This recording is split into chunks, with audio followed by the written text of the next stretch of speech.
Oke,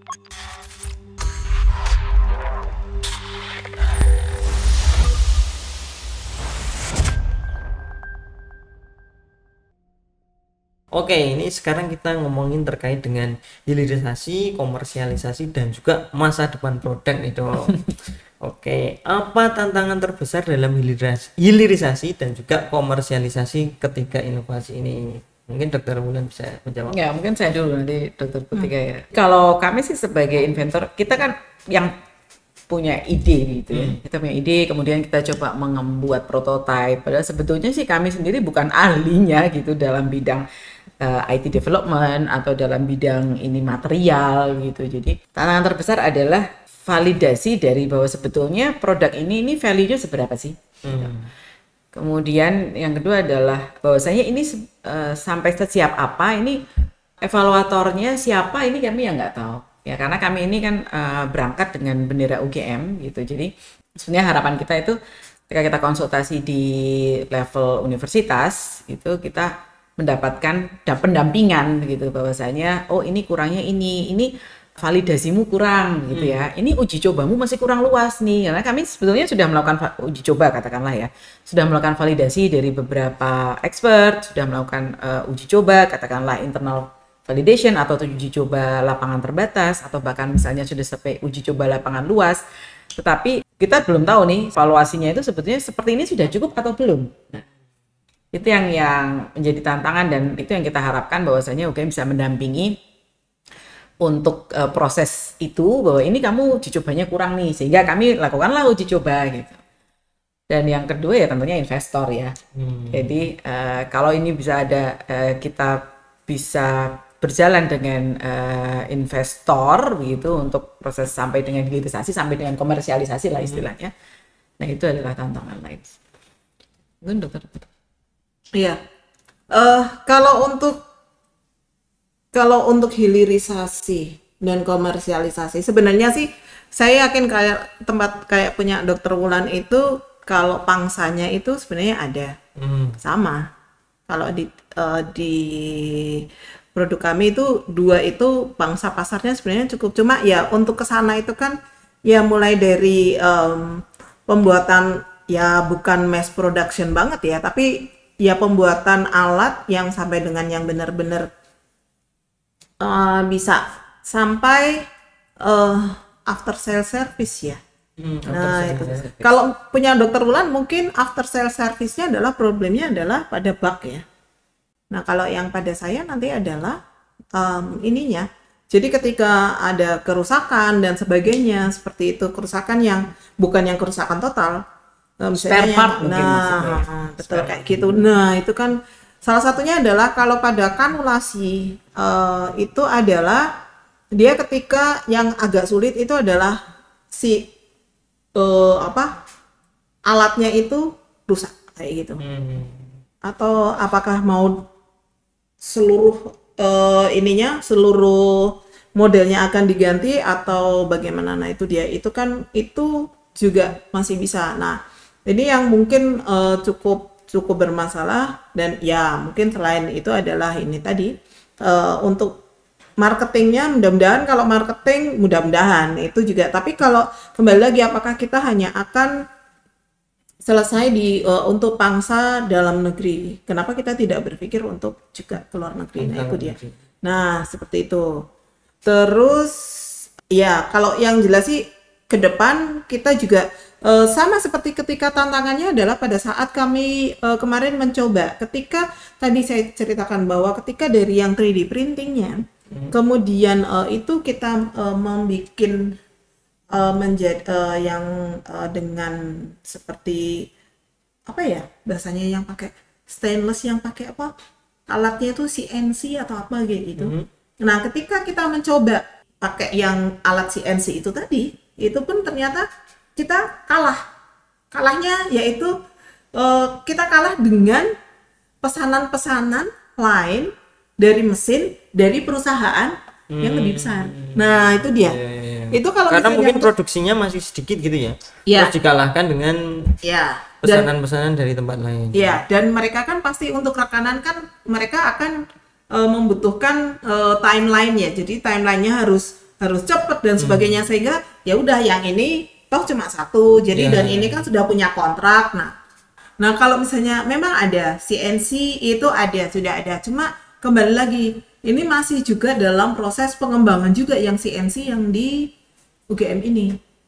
Artinya kalau kita harus mencoba lagi, nah itu juga cukup membuat pening. Oke, nah terkait dengan itu, apakah Dr. Wulan dan juga Dr. Putrika sudah bekerja sama mungkin dengan rumah sakit ya sebagai user ya kan, terus kemudian mungkin bekerja sama dengan universitas lain atau industri gitu dok untuk pengembangan sampai saat ini? Kalau pengembangannya memang kita dengan partner sih ya, tapi kalau kerjasama untuk sampai hilirisasi dengan universitas lain itu belum. Kemarin karena di UGM sendiri pun kita cobakan di blok itu yang di awal, kemudian yang feature selanjutnya masih uji coba. Oke, jadi belum juga ya. Kalau industri? Industri partner yang ini develop. Oh, developernya ya, jadi bukan kita untuk yang mass production. bukan. Kan ini software ya, jadi kan. Oke. Kalau yang bentuknya benda begini kan memang mass production, tapi kalau software kan bukan mass production. Okay. Dokter Putrika ada kerjasama dengan industri gitu dong? Belum. Jadi kami bekerja sama dengan rekanan ini pun setelah mencari sedemikian banyak dari rekanan itu sekitar 5 apa 6 seperti itu. Akhirnya hanya satu. Ya akhirnya beneran Mas. Kita terus berjalan, yang lainnya sudah menyerah. Mungkin yang karena satu ini ketemu material. chemistry-nya ya. Visi misinya sama sehingga mau gitu ya. Karena ya itu biomaterialnya itu, dan Masnya kita ya bisa kalau misalnya kemudian dari beberapa itu kan bisa kalau kita punya rekonstruksinya kemudian kita serahkan kepada pabrik untuk membuat, bisa, tapi kan itu dalam tanda petik seperti ndandake ya. Nah, dan itu nanti kalau untuk menjadi mass production akan menjadi sangat mahal. Ya. Oke, kemudian ke depan kira-kira fitur baru yang akan dikembangkan apa dong? Kalau dari Dr. Wulan, fitur baru yang akan dikembangkan apa? Feature ini sebetulnya untuk yang cardio expert itu untuk jantungnya sudah hampir selesai, tetapi kita kan kalau dalam dunia jantung itu ada pembuluh darah. Nah, ini pembuluh darahnya masih banyak yang bisa kita kembangkan. Kemudian yang kedua, kalau bicara mengenai extended reality, dan tidak bicaranya tidak hanya augmented reality, tapi ada virtual reality, kemudian ada mixed reality, di mana itu akan lebih memfasilitasi antara mentor dan mentee atau trainer dan trainee untuk berkomunikasi secara digital ya, atau secara dunia maya gitu. Jadi itu akan sangat menarik ya, karena beberapa prosedur itu kalau hands on langsung itu kan mungkin kita bicara safety pasien, tetapi kalau kita bicara simulator, terutama dengan teknologi extended reality yang sekarang, itu manakala katakanlah sama-sama dengan VR atau mixed reality, itu berarti ada manekinnya seperti ini yang dulu pernah kita pikirkan juga. Jadi ada manekin, tetapi kita juga pakai VR atau pakai AR gitu. Jadi nanti si feature tindakannya itu dalam bentuk extended reality, tetapi bonekanya ada gitu ya. Yang paling dekat sih misalnya dalam kateterisasi jantung atau dalam CPR, itu kan bonekanya ada tetapi permainannya ada di virtual reality, atau kita double player lah misalnya antara mentor dengan mentee. Nah itu sebetulnya yang cita-cita besar gitu. Oke, jadi mixed reality. Mixed reality. Ya, itu menarik sekali itu. Ada manekinnya, ada aplikasinya, bisa main bareng. Bisa ya, main mabar, bareng. gitu ya. Jadi ngajarnya itu nanti yang satu bisa dari rumah, yang bisa dari rumah sakit. Asal internetnya nggak lemot. Asal internetnya nggak lemot, benar. Ya. Oke, kalau itu tantangan loh itu. Jadi pertanyaan tantangan kan. Iya. Ya, jadi kecepatan internet itu tantangan tuh kalau untuk yang aplikasi. Ya, oke. Kalau Dokter Putrika ada fitur baru yang cita-citanya akan dikembangkan begitu, Dok? Iya. Di sini kami untuk transfer data, jadi jelas kami masih harus banyak, sebenarnya kemarin pada saat validasi dengan expert mereka banyak saran-sarannya. Mulai dari ini kan yang kita bikin masih yang normal. Nah, yang selanjutnya adalah buat dibikin yang ini. Kalau kadang-kadang kan kanulasi itu belum tentu gampang. Nah, kadang-kadang ada yang susah. Ternyata susahnya karena misalnya letak dari koronernya itu tidak yang di tempat semestinya. Dia lebih atas. Variasi anatomis ya. Ya, seperti itu. Nah, terus nanti kadang-kadang aorta misalnya dia terlalu besar. Itu ternyata pada saat kanulasi itu juga susahnya setengah mati. Nah, kalau seperti itu maksudnya dicoba ketika aortanya besar sekali itu untuk berlatih kanulasinya itu seperti apa. Nah, itu jelas. Jadi sebenarnya masih banyak yang bisa kita lakukan termasuk ketika kita melakukan ini baru pada PPDS SP1. Memang belum sampai yang kemudian kita melakukannya adalah sampai intervensi di mana wire itu nanti sampai beneran masuk ke pembuluh darah itu belum.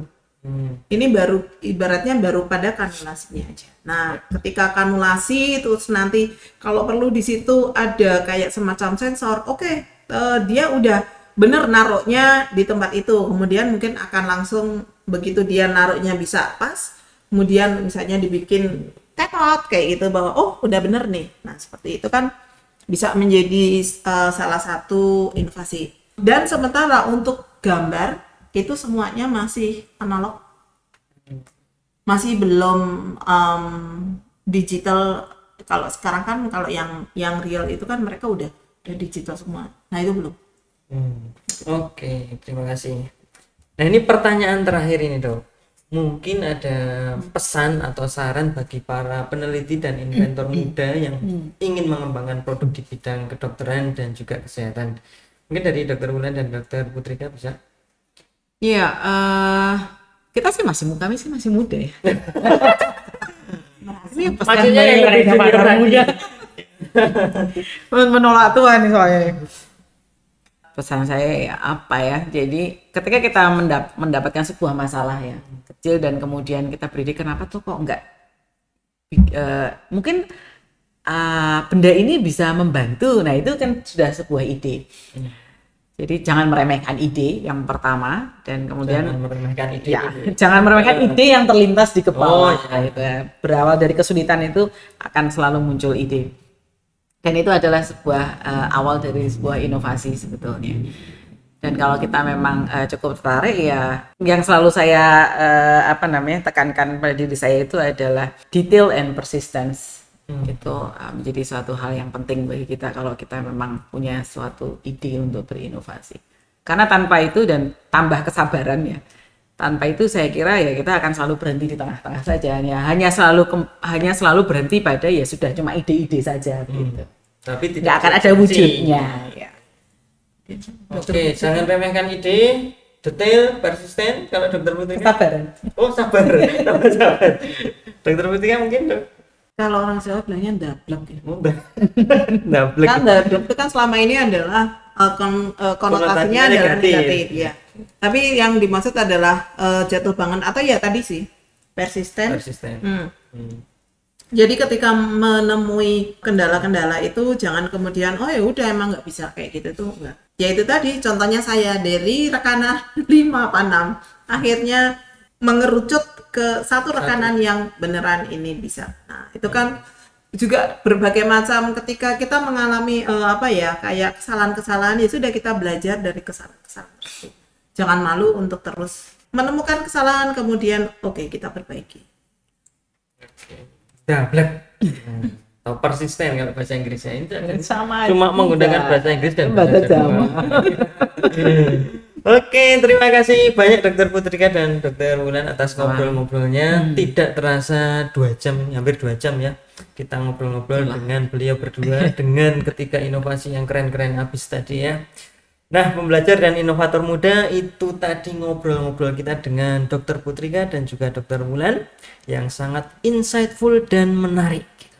Semoga apa yang disampaikan oleh beliau berdua, Dokter Putrika dan Dokter Wulan, bermanfaat dan menginspirasi kawan leres inventor muda untuk terus berinovasi demi kemajuan bidang kedokteran di Indonesia.